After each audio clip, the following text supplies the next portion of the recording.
मैं कमलेश मौर्य, सहायक प्राध्यापक डॉक्टर के लॉ कॉलेज रतलाम से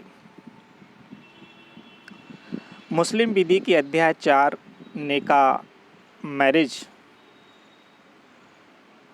के अंतर्गत बहुत ही महत्वपूर्ण topic kinds of Muslim marriage यानी कि विवाह के प्रकार पर अपना संक्षिप्त लेक्चर प्रस्तुत कर रहा हूं। आइए जानते हैं विवाह के प्रकार। मुस्लिम विधि के अंतर्गत विवाह को दो भागों में बांटा जा सकता है, सुन्नी विधि और शिया विधि।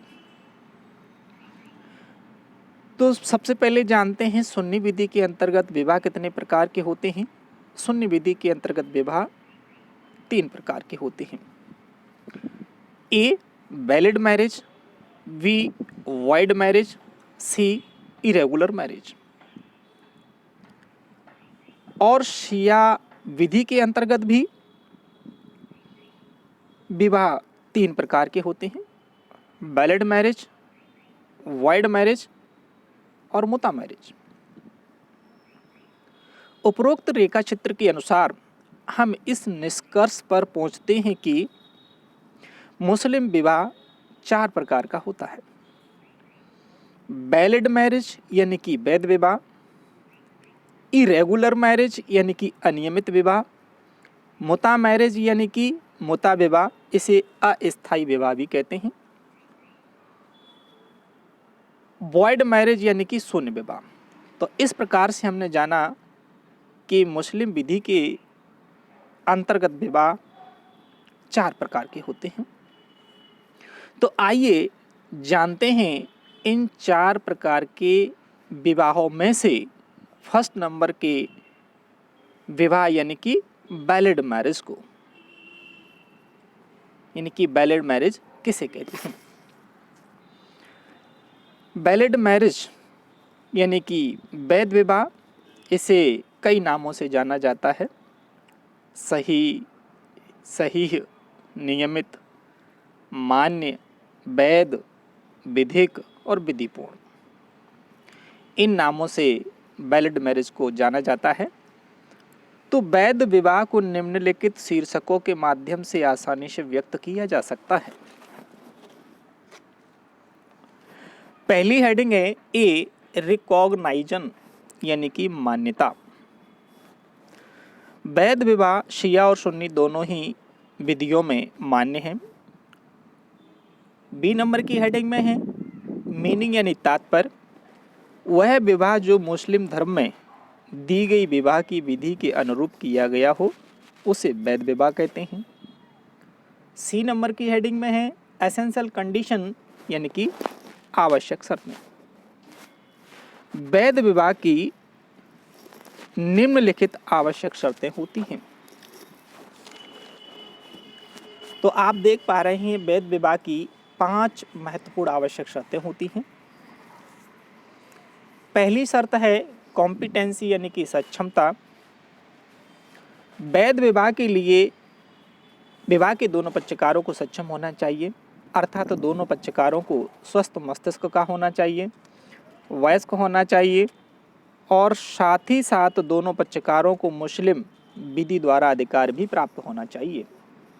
जहाँ तक विवाह के लिए सक्षम स्वस्थ मस्तिष्क का प्रश्न है, इसके लिए यह माना जाता है कि यदि विवाह के दोनों पक्षकार विवाह के प्रभाव और स्वभाव को जानते हैं तो वे विवाह के लिए स्वस्थ मस्तिष्क के माने जाएंगे। ध्यान देने की बात यह है कि स्वस्थ अंतराल में किया गया विवाह भी पूर्ण रूप से स्वस्थ मस्तिष्क वाले व्यक्ति के द्वारा की गई शादी के बराबर मानी जाती है और दोनों का प्रभाव एक जैसा होता है। जहाँ तक मुस्लिम विवाह के लिए वयस्कता का प्रश्न है, इसका उत्तर यह है कि दोनों पक्षकारों को विवाह के समय कम से कम 15 वर्ष का होना चाहिए, क्योंकि मुस्लिम विधि में विवाह, मेहर और विवाह विच्छेद के लिए वयस्कता की उम्र वही है जो यौवनावस्था की उम्र है। इसके अंतर्गत एक केस बतलाऊंगा मैं, मुसम्मात अतिका बेगम वर्सेस मोहम्मद इब्राहिम। 1916 के मामले में प्रिवी काउंसिल ने यह निर्णित किया कि मुस्लिम विधि में विवाह के लिए वयस्कता की उम्र कम से कम 15 वर्ष है। जहाँ तक दोनों पक्षकारों के लिए विवाह के लिए अधिकृत होने का प्रश्न है, इसके लिए एक नियम है और वो इस प्रकार है। मान के चलिए सुन्नी पुरुष शिया महिला से विवाह करता है तो विवाह वैध माना जाएगा। सुन्नी पुरुष यहूदी महिला से विवाह करता है, विवाह वैध माना जाएगा। सुन्नी पुरुष ईसाई महिला से विवाह करता है, विवाह वैध माना जाएगा। सुन्नी पुरुष गैर किताबिया महिला से विवाह करता है, विवाह अनियमित हो जाएगा। सुन्नी पुरुष गैर मुस्लिम महिला से विवाह करता है, विवाह अनियमित हो जाएगा। शिया पुरुष ईसाई महिला से विवाह करता है, विवाह शून्य हो जाएगा। शिया पुरुष यहूदी महिला से विवाह करता है, विवाह शून्य हो जाएगा। शिया पुरुष गैर मुस्लिम महिला से विवाह करता है, विवाह शून्य हो जाएगा। मुस्लिम महिला गैर मुस्लिम पुरुष से विवाह करती है, विवाह शून्य हो जाएगा। अतः स्पष्ट है कि या यूं कहें, ध्यान देने की बात यह है कि यदि कोई मुस्लिम पुरुष और महिला उपरोक्त सूची में कवर नहीं हो रहे हैं तो वे विशेष विवाह अधिनियम 1954 के अंतर्गत अपना विवाह कर सकते हैं, किंतु उनका विवाह इसी अधिनियम से नियंत्रित होगा। जैसे उनकी संतानों का उत्तराधिकार भारतीय उत्तराधिकार अधिनियम 1925 के अनुसार निश्चित किया जाएगा, न कि मुस्लिम विधि के उत्तराधिकार के अनुसार। तो ये थी पहली आवश्यक शर्त, कॉम्पिटेंसी। अब जानते हैं दूसरी आवश्यक शर्त, रिलेटिव प्रोविजंस यानी कि सापेक्ष निषेध। वैध विवाह की दूसरी आवश्यक शर्त यह है कि विवाह को किसी भी प्रकार के सापेक्ष निषेध के अंतर्गत नहीं आना चाहिए। मुस्लिम विधि में मुख्य रूप से 5 प्रकार के सापेक्ष निषेध बनाए गए हैं जो निम्नलिखित हैं। तो वो सापेक्ष निषेध कौन कौन से हैं, आइए जानते हैं। पहला है पिलग्रिमेज हज यात्रा। हज यात्रा या हज परिषद के दौरान विवाह वर्जित है, मना किया गया है। यदि इस दौरान विवाह किया जाएगा तो वह वैध विवाह नहीं होगा, बल्कि वह विवाह सुन्नी विधि में अनियमित और शिया विधि में शून्य हो जाएगा। दूसरी हेडिंग है इद्दत।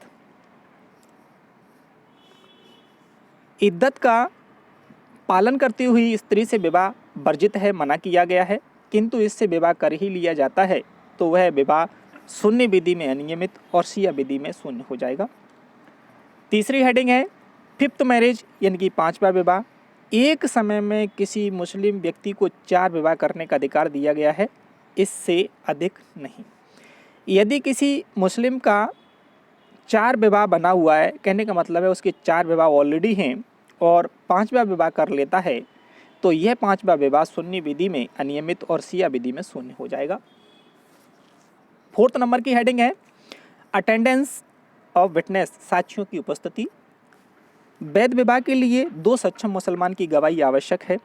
यदि सक्षम मुसलमान नहीं हैं तो 1 सक्षम मुसलमान और 2 सक्षम मुस्लिम महिलाएं विवाह की गवाही कर सकती हैं, किंतु ध्यान रहे 4 सक्षम महिलाओं या महिलाएं विवाह की गवाही के लिए पर्याप्त नहीं मानी जाती हैं।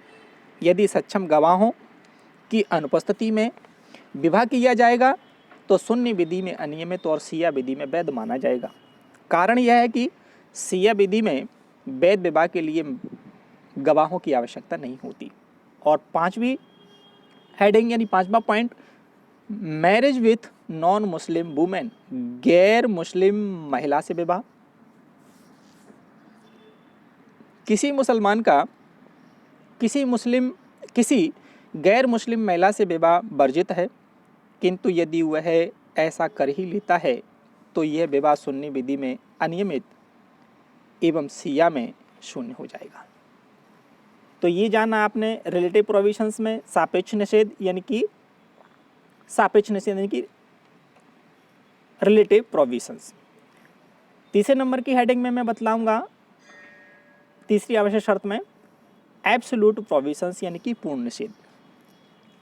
तो वैध विवाह की तीसरी आवश्यक शर्त यह है कि विवाह से संबंधित जो पूर्ण निषेध बनाए गए हैं उनका ध्यान रखकर ही विवाह किया जाना चाहिए। अर्थात विवाह किसी रक्त संबंधी या निकट संबंधी या दात्रे संबंधी से नहीं किया जाना चाहिए। यदि इन संबंधियों से विवाह किया जाएगा तो वह विवाह शिया एवं सुन्नी दोनों ही विधियों में शून्य हो जाएगा। जहाँ तक रक्त संबंधियों, निकट के संबंधियों एवं धात्री संबंधियों का प्रश्न है तो निम्नलिखित सूची के माध्यम से आसानी से व्यक्त किया जा सकता है। तो इसकी एक सूची बनी हुई है। निकट संबंधी में जानते हैं सबसे पहले ब्लड रिलेटिव, माता, दादी, नानी, पिता, पितामह और नाना, नो मैरिज, विवाह नहीं कर सकते। पुत्री, पौत्री, प्रपौत्री, पुत्र, पौत्र, प्रपौत्र, विवाह नहीं कर सकते, नो मैरिज। बहन, भांजी, भतीजी, भाई, भतीजा, भांजा, नो मैरिज, विवाह नहीं कर सकते। बुआ, मौसी, पिता की बुआ, पिता की मौसी, चाचा, मामा, पिता के चाचा, पिता के मामा, माता के चाचा और माता के मामा, नो मैरिज, यानी कि विवाह नहीं कर सकते। लेकिन इसके कुछ अपवाद हैं। अपवाद क्या हैं? चचेरे, ममेरे, फुफेरे, अर्थात कहने का मतलब ये है कि चचेरे यानी कि चाचा, ममेरे यानी कि मामा, फुफेरी यानी कि फूफा तथा मौसेरी भाई बहनों में निषिद्ध संबंध नहीं है, इसलिए इनका विवाह विधिमान्य माना जाता है। विधवा या तलाकशुदा चाची अथवा विधवा या तलाकशुदा मामी से विवाह हो सकता है। विदुर या तलाकशुदा फूफा या विदुर या तलाकशुदा मौसा से विवाह हो सकता है। अब जानते हैं निकट संबंधी, नियर रिलेटिव में, तो विधवा या तलाकशुदा सास, विदुर या तलाकशुदा ससुर से विवाह नहीं हो सकता। अपनी पत्नी की लड़की और अपने पति के लड़के से भी विवाह नहीं हो सकता। सगी माँ, सौतेली माँ, लड़के की पत्नी, लड़के के लड़के की पत्नी से विवाह नहीं हो सकता। महिला अपने दामाद से विवाह नहीं कर सकती। और तीसरी हेडिंग में जानेंगे धात्री संबंधी,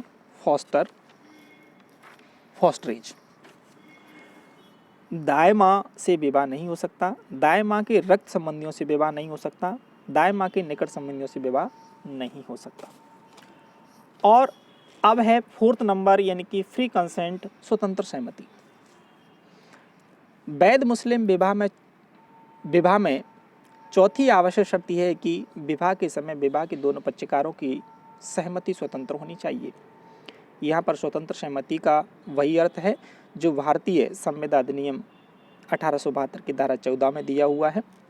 अर्थात विवाह के लिए दूसरे पक्षकार की सहमति लेने में किसी पक्षकार के द्वारा निम्नलिखित में से किसी भी चीज़ का इस्तेमाल किया जाना चाहिए, किसी भी चीज़ का इस्तेमाल नहीं किया जाना चाहिए, जैसे प्रपीड़न, असम्यक असर, कपट, मिथ्या व्यपदेशन और भूल। यदि इनमें से किसी भी चीज़ का सहारा लेकर कोई पक्षकार किसी दूसरे पक्षकार से विवाह की सहमति ले लेता है तो वह वैध विवाह नहीं होगा, बल्कि प्रपीड़न तथा भूल के मामले में विवाह शून्य हो जाएगा तथा असम्यक असर, कपट एवं मिथ्या व्यपदेशन के मामले में विवाह शून्यकरणीय हो जाएगा और इसे पीड़ित पक्षकार के द्वारा ही शून्य घोषित कराया जा सकता है। ये आपने जानी चौथी आवश्यक शर्त। और पांचवी में देखिए आप फॉर्मेलिटीज, यानी कि औपचारिकताएं। वैध विवाह की पांचवी आवश्यक शर्त यह है कि इसमें निम्नलिखित औपचारिकताओं की पूर्ति की जानी चाहिए। तो वो कौन कौन सी औपचारिकताएं हैं? पहली है ऑफर, यानी कि प्रस्ताव, जिसे इजाब कहा जाता है। मुस्लिम विवाह की प्रथम औपचारिकता यह है कि इसका इजाब किया जाना चाहिए। प्रस्ताव का तात्पर्य यह है कि विवाह का एक पक्षकार दूसरे पक्षकार के सम्मुख अपने विवाह की इच्छा जाहिर करे। वर्तमान स्थिति यह है कि यह प्रस्ताव वर या वधू किसी की तरफ से आ सकता है। यह प्रस्ताव मौखिक, लिखित, फ़ोन या संदेश वाहक के माध्यम से भी किया जा सकता है। दूसरा है स्वीकृति, यानी कि एक्सेप्टेंस, जिसे कबूल कहा जाता है। वैध मुस्लिम विवाह की दूसरी औपचारिकता यह है कि विवाह के प्रस्ताव को दूसरे पक्षकार द्वारा स्वीकार किया जाना चाहिए। मुस्लिम विधि में इसे कबूल कहते हैं। तीसरी है साक्षियों की उपस्थिति। वैध मुस्लिम विवाह की तीसरी औपचारिकता या औपचारिक शर्त यह है कि यदि सुन्नी विवाह में हो रहा है तो 2 सक्षम मुसलमान और 2 सक्षम मुस्लिम महिलाएं उस विवाह की गवाही करें, अन्यथा वह विवाह वैध नहीं होगा बल्कि अनियमित विवाह हो जाएगा। ध्यान देने की बात यह है कि 4 सक्षम महिलाओं की गवाही मान्य नहीं होगी। जहां तक सिया का प्रश्न है, इसमें साक्षियों की उपस्थिति आवश्यक नहीं है। चौथी कंडीशन देखिए, फोर्थ, 1 सिटिंग यानी कि एक बैठक। तो वैध मुस्लिम विवाह की चौथी औपचारिकता यह है कि प्रस्ताव और स्वीकृति को एक बैठक में होना चाहिए। यहाँ पर एक बैठक का तात्पर्य यह है कि प्रस्ताव और स्वीकृति सहकालिक हों, अर्थात उनमें तारतम्यता बनी रहे। और 5वीं औपचारिकता क्या है? 5वीं है रजिस्ट्रेशन यानी कि पंजीकरण। तो प्रारंभ में मुस्लिम विवाह में पंजीकरण किया जाना आवश्यक नहीं था। हाँ, इतना अवश्य था कि यदि कोई सुन्नी मुस्लिम किसी ईसाई महिला से विवाह करता था तो उसे इंडियन क्रिश्चियन मैरिज एक्ट 1872 के अंतर्गत अपने विवाह को पंजीकृत कराना आवश्यक था। किंतु वर्तमान में विधि यह है कि केवल मुस्लिम विवाह ही नहीं बल्कि सभी विवाहों का पंजीकरण आवश्यक हो गया है। और अब जानेंगे डी नंबर की हेडिंग यानी कि legal effect of valid marriage यानी कि वैध विवाह के विधिक परिणाम या विधिक प्रभाव। तो वैध मुस्लिम अर्थात सही विवाह के निम्नलिखित विधिक परिणाम होते हैं। पहला है कोहैबिटेशन इज लीगल, संभोग वैध। निकाह का प्रथम प्रभाव यह होता है कि पति पत्नी के बीच संभोग वैध होता है और ऐसे संभोग को समाज एवं कानून दोनों की मान्यता मिल जाती है। अर्थात निकाह के पश्चात पति पत्नी का शारीरिक संबंध मिलन न तो सामाजिक दृष्टि से और न ही विधिक दृष्टि से अपराध होता है, अर्थात तब यह सामान्यतया जारता या बलात्कार की श्रेणी में नहीं आता है। दूसरा विधिक प्रभाव क्या पड़ेगा? एग्रीमेंट यानी समझौती। निकाह संपन्न हो जाने के पश्चात वे करार परिवर्तनीय हो जाते हैं जो निकाह के समय वैध रूप में लिए गए हैं। जैसे पति पत्नी के जीवन काल में दूसरा विवाह नहीं करेगा, या पति पत्नी को जेब खर्च के लिए प्रतिमाह एक निश्चित धनराशि देता रहेगा। ये करार वैध हैं और यदि निकाह के समय इन करारों को किया गया है तो निकाह संपन्न होते ही ये परिवर्तनीय हो जाते हैं। इसके अलावा वे करार अपरिवर्तनीय एवं शून्य हो जाते हैं जो विवाह के समय अवैध रूप में किए गए हैं या इस्लाम के विरुद्ध किए गए हैं। जैसे मेहर न मांगने का करार, भरण पोषण न मांगने का करार, अलग रहने की स्वतंत्रता का करार आदि अवैध करार अपरिवर्तनीय हो जाते हैं। इसके अंतर्गत एक केस देखेंगे आप, Mohammad Khan versus Shamli 1972 J&K Jammu and Kashmir का मामला है। के मामले में न्यायालय ने निकाह के समय किए गए इस करार को शून्य घोषित कर दिया कि निकाह के पश्चात भी पत्नी अपने संबंधियों के साथ ही रहेगी। एक केस और है, बन्ने साहब वर्सेस आबिदा बेगम 1922 अवध का मामला है। के मामले में न्यायालय ने यह निर्णित किया कि बिना किसी युक्त कारण के पति पत्नी के साथ अलग अलग रहने का करार निकाह के पूर्ण होते ही समाप्त हो जाता है। और तीसरा विधिक प्रभाव है मेंटेनेंस यानी कि भरण पोषण। वैध विवाह का तीसरा प्रभाव यह है कि निकाह हो जाने के बाद पत्नी को पति से भरण पोषण प्राप्त करने का अधिकार प्राप्त हो जाता है। ध्यान देने की बात यह है कि वर्तमान में मुस्लिम महिला को धारा 125 CRPC 22 ताहरा का बाद, साहबानों का बाद, जोहरा खातून का बाद का भी संरक्षण प्राप्त है। और चौथा विधिक प्रभाव ऑब्लिगेशन, दायित्व यानी जिम्मेदारी। वैध विवाह के पूर्ण होते ही पति पत्नी को साथ साथ रहने एवं संभोग करने का अधिकार एवं कर्तव्य प्राप्त हो जाता है। उनके इसी कर्तव्य दायित्व के निर्वहन को निकाह का चौथा परिणाम कहा जाता है। और पांचवा परिणाम देखिए, डॉवर यानी कि मेहर। वैध विवाह के फलस्वरूप पति पत्नी से मेहर पाने की अधिकारनी हो जाती है। यदि विवाह के समय मेहर सुनिश्चित किया गया है तो न्यायालय सामान्यतः उसी मेहर को पत्नी को दिलवाता है और यदि निकाह के समय मेहर निश्चित नहीं किया गया है तो पत्नी की व्यक्तिगत योग्यता, उसके मायके का स्तर एवं मायके में मेहर की प्रथा के आधार पर उसे न्यायालय द्वारा उचित मेहर दिलवाया जाता है। और छठवां विधिक परिणाम इद्दत। वैध विवाह का एक परिणाम यह भी है कि यदि पति पत्नी में शारीरिक संबंध होने के पश्चात, फिजिकल रिलेशन होने के पश्चात उनका विवाह विच्छेद हो जाता है तो पत्नी को सामान्यतः 3 मासिक धर्म या 3 चंद्रमास या 4 माह 10 दिन की इद्दत का पालन करना होता है, तभी वह पत्नी दूसरा विवाह कर सकती है। इसका उद्देश्य यह है कि संभावित गर्भ का पता लगाना। और सातवां विधिक परिणाम सक्सेशन यानी कि उत्तराधिकार। वैध विवाह के संपन्न होते ही पति पत्नी आपस में उत्तराधिकारी हो जाते हैं। और 8वीं में इसूस संतानें या संतति। निकाह के परिणाम स्वरूप उस दंपत्ति से उत्पन्न होने वाली संतानें धर्मज्ञ मानी जाती हैं, लेजिटिमेट मानी जाती हैं, उचित यानी कि विधि संगत मानी जाती हैं। और लास्ट विधिक प्रभाव स्टेटस यानी कि परिस्थिति। तो निकाह के परिणाम स्वरूप पति पत्नी जैसी सामाजिक परिस्थिति मिल जाती है और साथ साथ पहले की विधिक परिस्थिति में कोई परिवर्तन नहीं होता। एक इलस्ट्रेशन इसमें, यदि सिया महिला की शादी सुन्नी पुरुष से हो जाती है तो भी उसके अधिकार और कर्तव्य शिया विधि के अनुसार ही रहेंगे। तो इसी के साथ में ये वैलिड मैरिज संपन्न हुआ। और एक लास्ट हेडिंग है कंक्लूजन यानी कि निष्कर्ष रूप में आप पूरे विवाह को जानिए और कंक्लूजन में उसका सार, अपने विचार, अपने थॉट लिख सकते हैं। अब नेक्स्ट लेक्चर में मैं बतलाऊंगा विवाह का दूसरा प्रकार वाइड मैरिज यानी कि वैध विवाह के बारे में। तो जानेंगे आप नेक्स्ट लेक्चर में। धन्यवाद।